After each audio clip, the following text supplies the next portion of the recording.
Boa noite.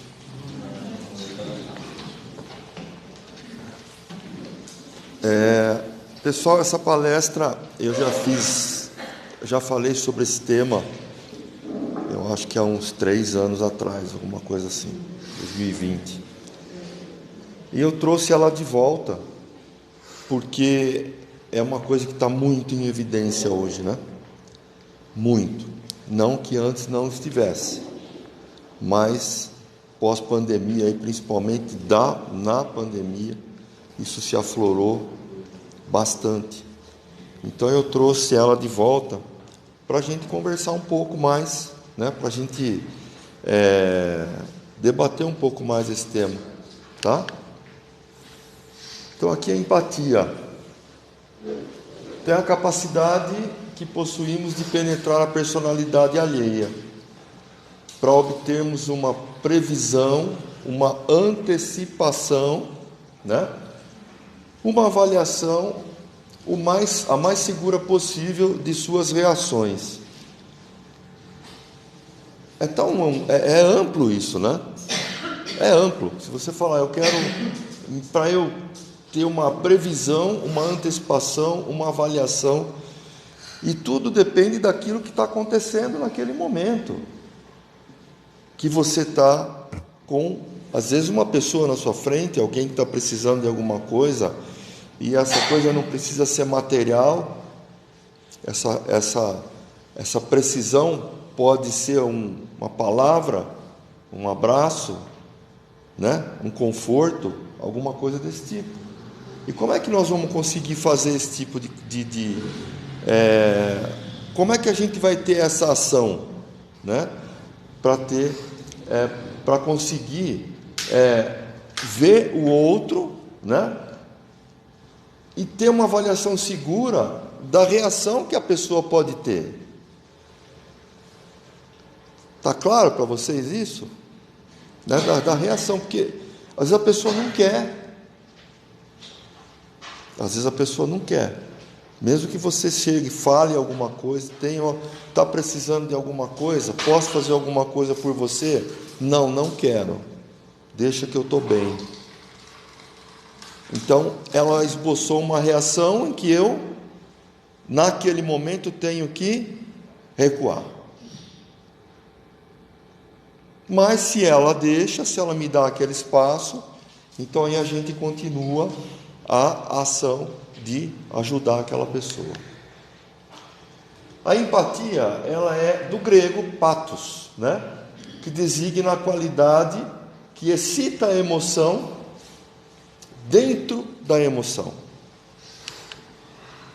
Então, que emoção é essa? Sabe que a gente tem algumas reações, né?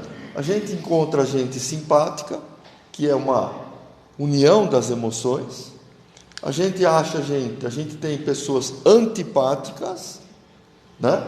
Que são aquelas que se opõem às emoções, e eu acho que todo mundo aqui conhece um.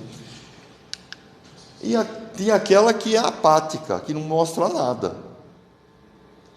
E sabe que mesmo dentro dessas, tirando a simpatia, a antipatia e a apatia, mesmo dentro dessas duas situações, eu consigo exercer a minha empatia, não consigo? Tá certo que na antipatia e na apatia, às vezes a gente não vai conseguir, né, de momento, fazer alguma coisa por aquela pessoa. Mas, aos poucos, a gente consegue fazer, né? Eu vejo que a empatia, ela não é fácil, né? Alguém já exerceu isso? A empatia? Aqui? Sim ou não? A empatia é se sentir no lugar do outro, né? Exatamente. Sim, quer dizer, talvez tentar entender o que a pessoa está passando. Mesmo ela sendo antipática e apática. A gente consegue, de certa forma, penetrar aquele mundo ali. Uns mais fáceis, outros não, mas a gente consegue, né? E vai também da questão da insistência, da persistência em querer ajudar aquela pessoa. Então, vendo um pouco mais das definições, né, do que eu coloquei agora. A antipatia é a pessoa que ela tem desprazer, né? Pessoa que não... Eu acho que uma definição legal para isso seria aquela pessoa antipática, ela não quer nem saber de você, viu? Eu não estou afim de conversar com você, né? E às vezes ela até te despreza de alguma forma. A apatia é a pessoa que não tem, ela é indiferente a qualquer coisa. Pode estar caindo o mundo lá fora ou aqui dentro, ela é apática, né? A simpatia é aquela que une todo mundo, né? A pessoa está chegando lá e fala, puxa, eu gosto dessa pessoa que se comunica bem, fala bem, não comunicar, mas às vezes até pela própria simplicidade, pela humildade e tal, ela acaba agregando, né, as pessoas e até ajudando, sem fazer até muito esforço. E a empatia, que é a identificação que eu tenho com o outro. Essa identificação, ela é originada no sistema límbico, que é o epicentro da expressão emocional e comportamental, está aqui dentro, né? É a reação que eu tenho. Algumas áreas do cérebro são ativadas quando um indivíduo percebe emoções em outras pessoas, né? E é assim mesmo, quando eu percebo uma emoção em outra pessoa, eu não sei, cada um aqui tem uma reação. Posso falar da minha, eu quando percebo a emoção de uma outra pessoa, eu vou lá na hora. Eu tenho essa... Até mesmo porque eu lido com pessoas todos os dias. Eu trabalho com pessoas. Para quem não me conhece, eu sou professor.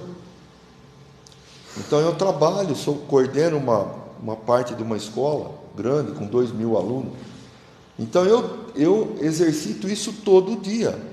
Essa é uma das coisas que eu também, é porque eu decidi trazer isso para cá de novo, né? Quanto mais forte a emoção, maior a velocidade e o nível da ativação empática. Então, dependendo da situação que você está ali acolhendo, socorrendo, é o nível de emoção que você vai esboçar para aquela pessoa. E assim, gente, eu tenho, como eu tenho essa vivência muito com as pessoas, e as pessoas em que eu lido hoje são pessoas de 14 a 17 anos. Então já sabe que é uma idade que não é fácil. Não é fácil. E qual é a situação que a gente tem dentro da escola hoje? Síndrome, espectro autista, dos todos os níveis, síndrome de Tourette, pessoa que ela não tem controle quando dá a crise, ela não tem o controle do que ela vai fazer. Ela pode se arranhar inteira, se machucar. Ela pode, de repente, aflorar uma emoção e começar a xingar todo mundo do nada. Pode ser agressivo. Eu tenho crianças, que para mim é tudo criança. Eu tenho pessoas depressivas. Tenho pessoas que se automutilam. Tenho pessoas que tentam suicídio. É isso que a gente lida hoje. Então, isso para mim é um aprendizado diário. É essa geração que nós estamos acolhendo hoje. Mas por que tem tudo isso? O que está acontecendo? Tudo isso foi... Eu achei que eu fosse parar de falar isso um pouco, mas eu não consigo. Tudo isso foi pós-pandemia. Eu tenho falado o que na escola? Falei, gente, lógico, todo mundo, a gente se fala o tempo todo, coordenação, direção, enfim. Falo, são pessoas que foram abortadas de uma convivência. Eu falo que eles foram presos dentro de uma gaiola, que nem passarinho. E aí, a hora que deu certo, falou, agora vocês vão, tá tudo bem, agora eu vou abrir a porta e pode ir embora. Mas não sabe o que faz. Aquele mundo assustou. Aquele mundo assustou. O que eu vou fazer agora? Então eles estão, acreditem, parece que eu estou falando, embora já tenha, talvez alguém já tenha pensado nisso, nossa, então é uma coisa grave. Tem jeito. E por trás disso tem outras coisas. Quando você pega uma criança daquela que você quer ajudar, que você vai exercer sua empatia ali, ou altruísmo, né? Se colocar no lugar da outra, e você começa a conversar com aquela criança, o problema está na família. Porque não foi somente pegar e soltar essa criança para, vai para a escola, vai estudar, vai fazer isso, vai fazer aquilo. Houve perdas financeiras muito grandes, separações, etc. Então, tudo gera uma sensação, não me vem a palavra agora, mas uma descarga emocional extremamente brutal, que essa pessoa não consegue fazer isso sozinho, sair disso sozinho. Então, só um exemplo. Um pouco antes do final do semestre, uma menina veio conversar comigo, e assim, extremamente rígida, né? Deve ter uns 15, 16 anos. Então eu falei para ela assim, ela falou, eu não estou bem. Tá, mas o que eu posso te ajudar? Eu só quero conversar. Eu falei, tá bom, vamos conversar. Mas eu não sei o que falar. Tá, então vamos partir de um ponto. Como é que você está? Como é que você está o emocional? Eu não estou bem e tal. E ela foi desenvolvendo a conversa, até que chegou num ponto que ela falou para mim, professor, eu tentei o suicídio. Falei, meu Deus. Falei, tá, e como é que foi isso? Você quer falar? Não, eu falo. Eu ia pular da ponte, lá na pista, e o guarda me pegou. Senão eu ia pular. Então, isso eu falando é verdade. É verdade. É um dos casos. E eu falei, olha, o que eu posso fazer para te ajudar? Não, só de conversar, o senhor já está me ajudando. Eu falei, então tá bom. Toda vez que você vier aqui, que você se sentir, e a sala que ela estuda é do lado da minha sala de coordenação, eu falei, então toda vez que você se sentir mal, que você tiver algum problema, você vem e senta aqui. Se você quiser conversar, nós vamos conversar. Nós vamos fazer o que for bom para você. Tudo bem? Tudo bem. Feito mais, o que você gosta de fazer? Você gosta de ler?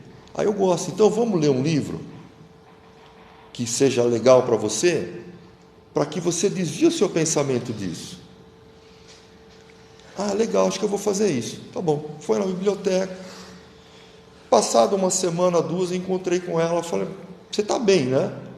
Falei, professor, estou bem, já li 3 livros. Falei, que bom. Falei, estou aqui.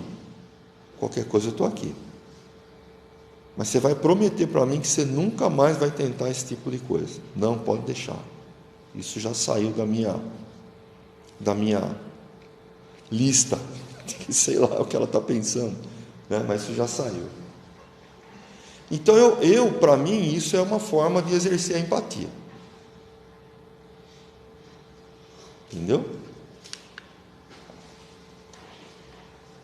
O sistema límbico é o palco de impulsos neuronais vinculados à empatia. Tudo está aqui, né? Esses circuitos cerebrais sobrepõem sinais agressivos e solidários de modo surpreendente. E faz bem, gente. Todo mundo sabe que faz bem aqui. Toda vez que você se coloca no lugar do outro, que você vai ajudar o outro, que você faz alguma coisa pelo outro, você se sente bem. Você recebe essa troca. É muito bom isso. É muito bom. Indo para Jesus, ele disse uma vez: vinde a mim todos os que estáis cansados e sobrecarregados, e eu vos aliviarei. Isso é uma forma de empatia. Então ele se posicionou dessa forma como alguém que acolhe o outro, em suas dores, em suas dificuldades, e fazendo isso, no entanto, de uma forma muito especial que ele fazia.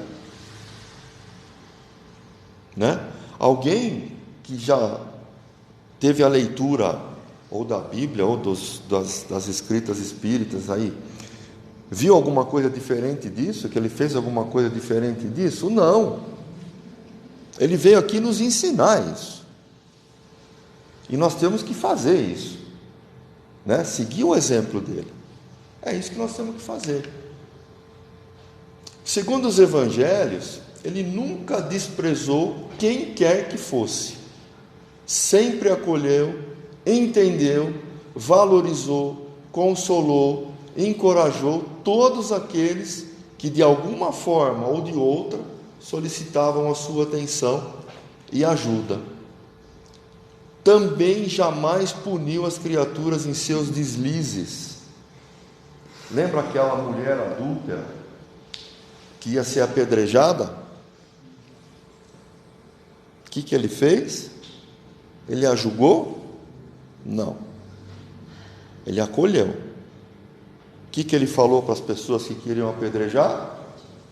Aquele que nunca pecou, atire a primeira pedra. E todo mundo foi embora. Então todo mundo tinha seu pecadinho no ombro, né? Então, um exame de consciência que a gente tem que fazer para que não aconteça isso. Primeiro, por que ele não punia? Primeiro, porque ele compreendia a fragilidade. Então, é isso que eu acabei de falar, uma história aí. A gente tem que compreender essa fragilidade no outro.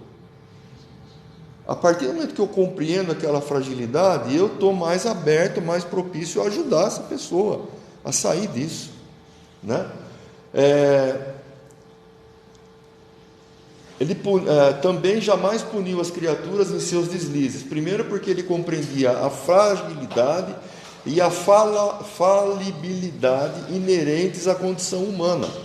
E segundo, porque vislumbrava nos erros uma possibilidade de aprendizagem e mudança interior dos próprios faltosos, né?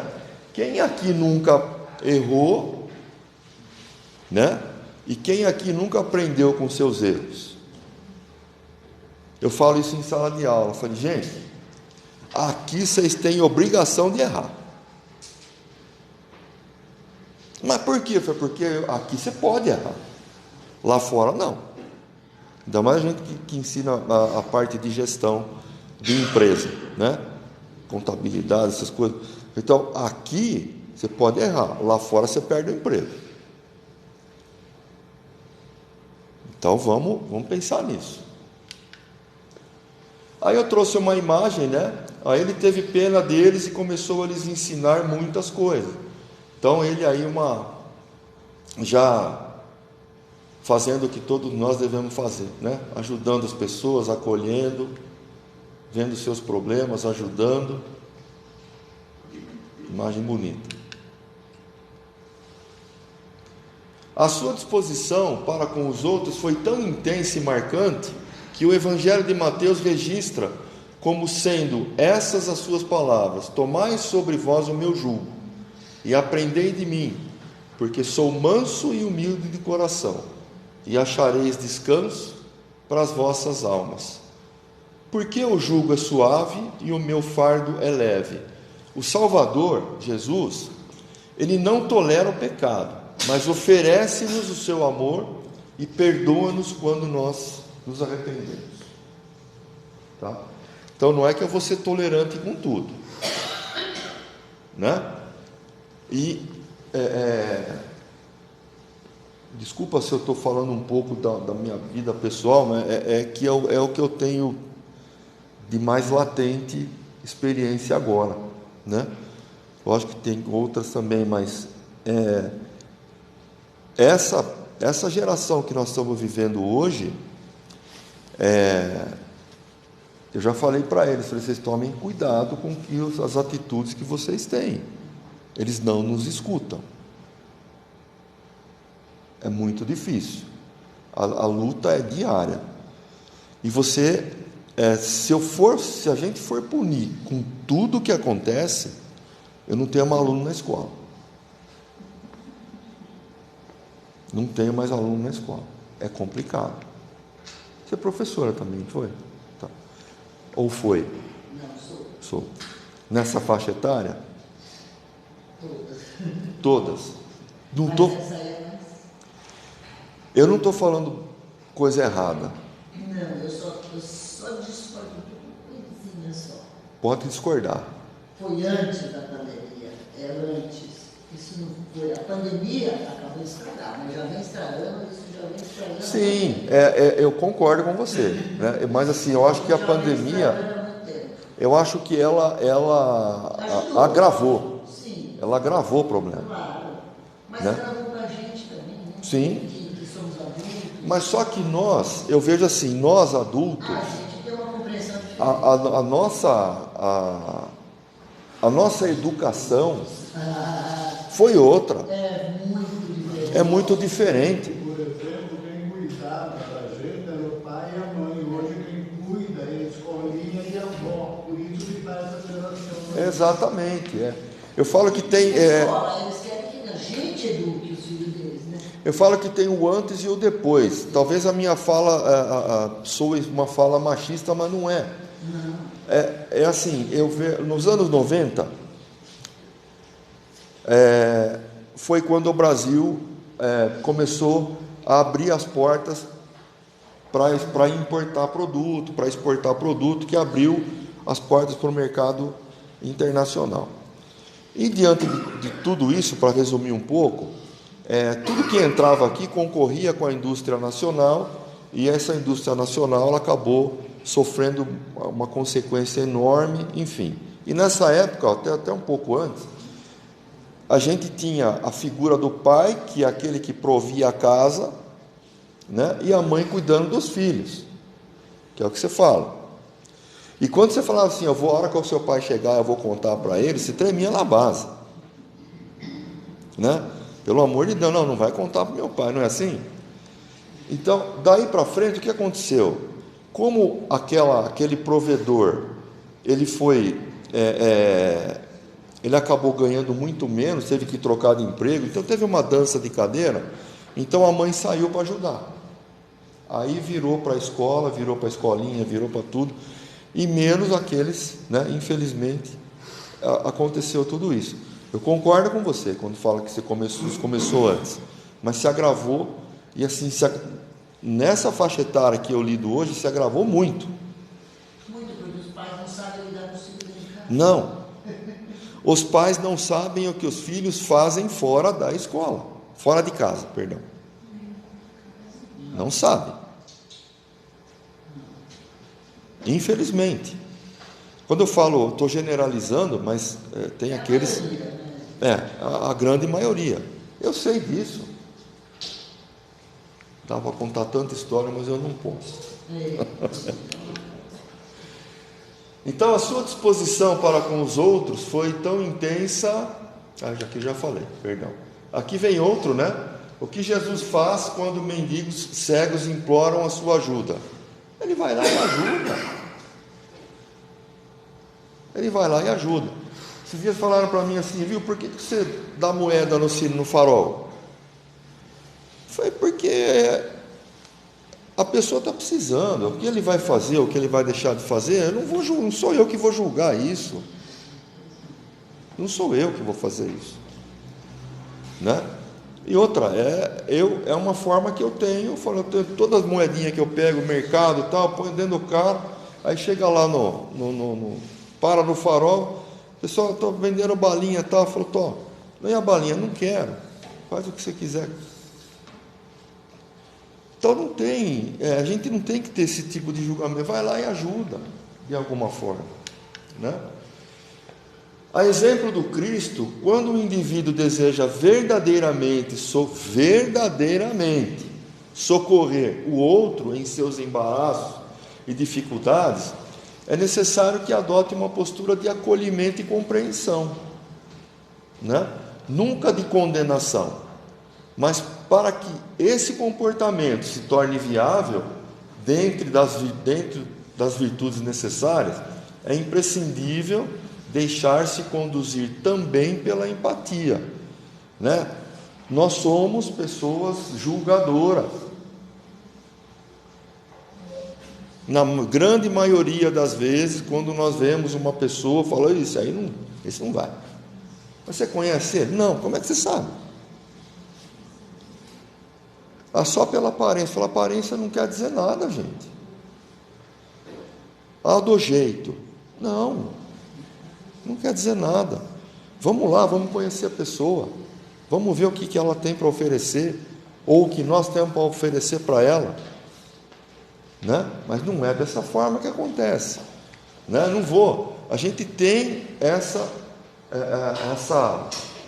esse costume de julgar as pessoas, né? Já, como ele diz aqui, de condenação, ó. Nunca de condenação, tá?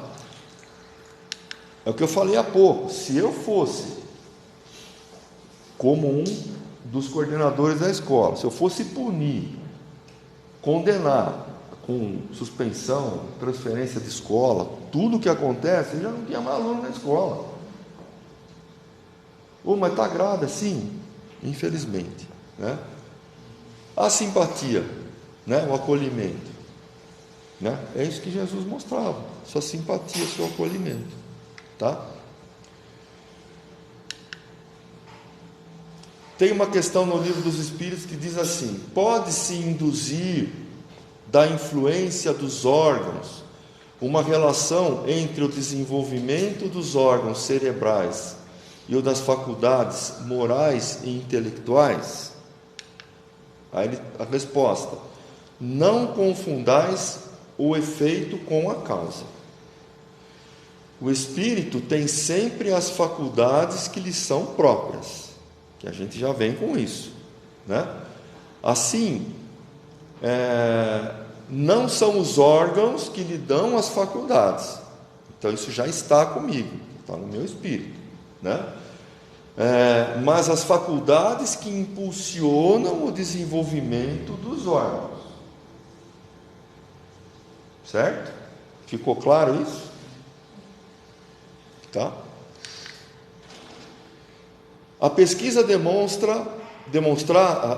o que a pesquisa demonstra é como podemos vencer as nossas imperfeições. Ao invés de brigar com elas, seja o orgulho ou o egoísmo, devemos estimular as nossas virtudes. E virtude aqui todo mundo tem. Todo mundo tem. Tá? Devemos estimular a empatia em nós mesmos, pouco a pouco, sempre segundo as nossas possibilidades. É um exercício. Ninguém vira empático do dia para a noite, né? Até porque, se eu tiver errado, me corrijam, não é fácil. Não é fácil você exercer empatia. Quantas vezes vocês já viram a pessoa desviar do outro assim, ó? Eu não quero nem ver esse cara, pelo amor de Deus, né? Eu não quero nada, não. Quantas vezes? E quantas vezes vocês viram alguém chegar lá e falar: viu, o que você precisa? Alguém já viu? Eu acho que a gente vê mais aquele que desvia, e não aquele que vai lá e vê quanto precisa. Não é? Eu estou em situação ruim, então vejo isso todo dia. Ah lá, está aqui. Desvia, assusta, a gente parece um monstro. É duro, né? Nossa Senhora. Eu sei que é. Mas você vai sair. Tá bom? Empatia. Habilidade de sentir a atmosfera emocional da situação. Entrar em sintonia com os interesses, necessidades, ideias e sentimentos do outro. Tá? Eu estou dizendo que não é fácil. Não é fácil. perceber e compreender o outro. É um processo de aprendizagem. E como? Mesmo que eu não tenha vivido aquela experiência, consigo me colocar no papel do outro e sentir o que ele sente naquele momento. Não é? Nos torna menos orgulhosos e egoístas. Fazei aos homens tudo o que deseja que eles vos façam, pois é nisto que consistem a lei e os profetas. O que você não quer para o outro, né? O que não quer para você, não faz para o outro. Em linhas gerais, tá? Quando nos colocamos no lugar do outro, o que acontece? A compreensão torna-se mais fácil e ficamos mais aptos a perdoar. Então, se colocar no lugar do outro, nem sempre a gente consegue. Para se colocar no lugar do outro, eu tenho que trazer ele para mim primeiro. Falar, o que está acontecendo? O que eu posso fazer por você? Me fala o que você está sentindo. E assim vai. Temos a oportunidade de acalmar a raiva e de evitar a vingança. Desenvolvemos a compaixão e procuramos fazer algo para amenizar o sofrimento do próximo. Entre às vezes uma palavra, um abraço, um passe, a gente já se equilibra, a gente consegue, né? Expandimos nossa capacidade de amar e de entender que precisamos viver em família para realizar o nosso crescimento. Preparamos nossa intimidade para receber as sementes da humildade. Então é tudo uma plantação. Essa palestra ela é curtinha mesmo, tá? Eu espero que ela tenha... Ao sofrimento próprio chamamos ordinariamente desgraça, e a coparticipação das dores alheias nós chamamos de compaixão. Então vamos ter mais compaixão, né? E não vamos tirar a desgraça do lado e vamos ter um pouco mais de compaixão. Empatia e habilidade de escutar o outro. Isso é tudo exercício, hein? Tudo exercício. Como você avalia a sua habilidade de escutar o outro? Vou fazer um exercício de consciência, ninguém precisa responder, faça isso para você mesmo, né? Como que está essa sua habilidade de escutar o outro? Só que tem uma coisa, né? Tem uma diferença entre escutar e ouvir, né? Quando eu escuto, eu estou entendendo o que a pessoa está falando, né? Ouvir é outra coisa. Você ouviu o que falou? Ouvi. Faz de conta que eu ouvi, vai embora. Não, eu escutei o que você falou. É isso. Então aquilo o que faz você deixar de escutar alguém no dia a dia? Reflexão. Tá? Você percebe que não está mais escutando?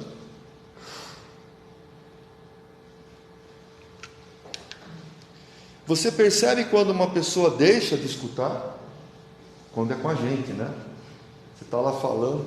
Gente, espero que ela não veja esse vídeo.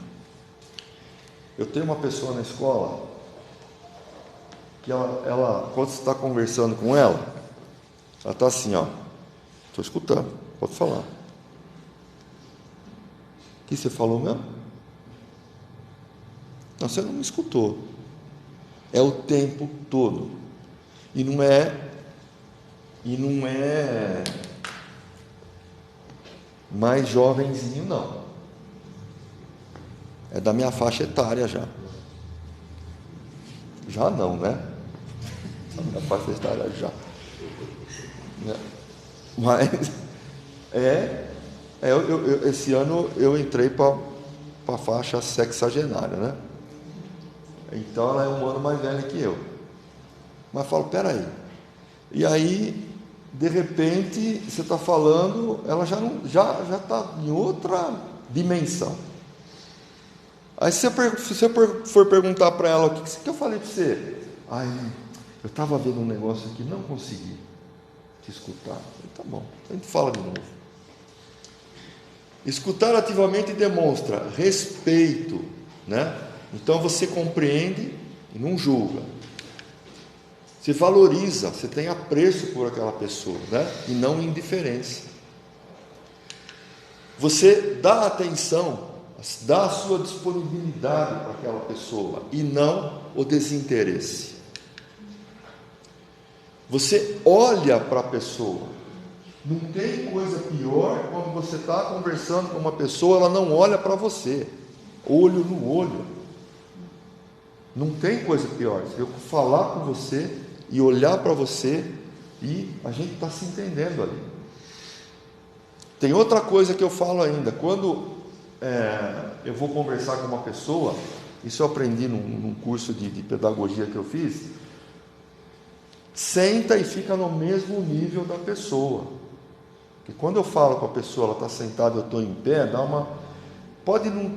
você pode achar que não, mas dá um ar de superioridade. Quando você senta e fala no mesmo nível da pessoa, aquilo fica uma conversa mais tranquila. Pode fazer esse exercício que eu já fiz. É muito bom.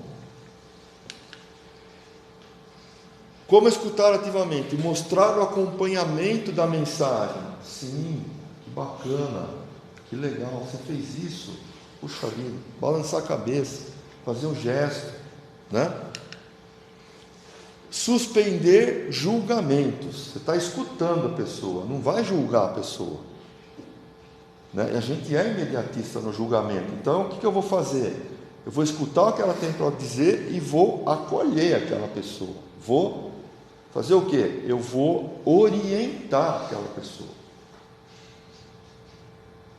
Tá? Por isso que, dependendo da situação, a gente tem que ser muito frio para analisar o que está acontecendo, escutar aquela pessoa, dar atenção para aquela pessoa, baixar o nível de estresse dela, tentar baixar e sentar e conversar. Evitar ser defensivo. Isso a gente faz muito também. Controlar as suas emoções, né? Você controlando a sua emoção, você vai controlar do outro também. Mostrar-se disponível e interessado. Evitar fazer outra atividade simultaneamente. Foi o que eu falei agora, né? Procurar entender o ponto de vista do outro, né? E aqui, já finalizando, amarás teu próximo como a ti mesmo. Então dá uma olhada, amai-vos como eu vos amei. Então aqui a gente tem algumas imagens aí que para a gente refletir um pouco. Gente, esse recado que eu quis passar de empatia, eu falei, ele não é uma palestra longa, né? Até mesmo porque nós temos tempo aqui, mas assim, eu tentei trazer um pouco do supra-sumo aí para a gente entender, exercer isso. Nós estamos precisando muito, em todos os lugares, em todos os momentos, é o que nós estamos precisando fazer. Então, nós vamos agora encerrar com uma oração. Eu peguei uma oração do Pai Nosso, um pouco diferente. Eu gostaria que todo mundo se concentrasse. Eu faço a oração junto com vocês. Se vocês puderem fechar o olho, se concentrar, e a gente já se prepara para o passe, tá bom? E eu vou fazer essa oração com vocês. Nosso Pai que estás no céu, que estás em toda parte, santificado seja o teu nome no louvor de todas as criaturas. Venha a nós o teu reino de todo amor e sabedoria. Seja feita a tua vontade acima dos nossos desejos, tanto na terra quanto nos círculos espirituais. O pão nosso do corpo e da mente dá-nos hoje. Perdoa as nossas dívidas, ensinando-nos a perdoar nossos devedores com o esquecimento de todo o mal. Não permitas que venhamos a cair sob os golpes da tentação da nossa própria inferioridade. Livrai-nos do mal que ainda reside em nós mesmos, porque só em Ti brilha a luz eterna do reino e do poder, da glória e da paz, da justiça e do amor para sempre. Que assim seja.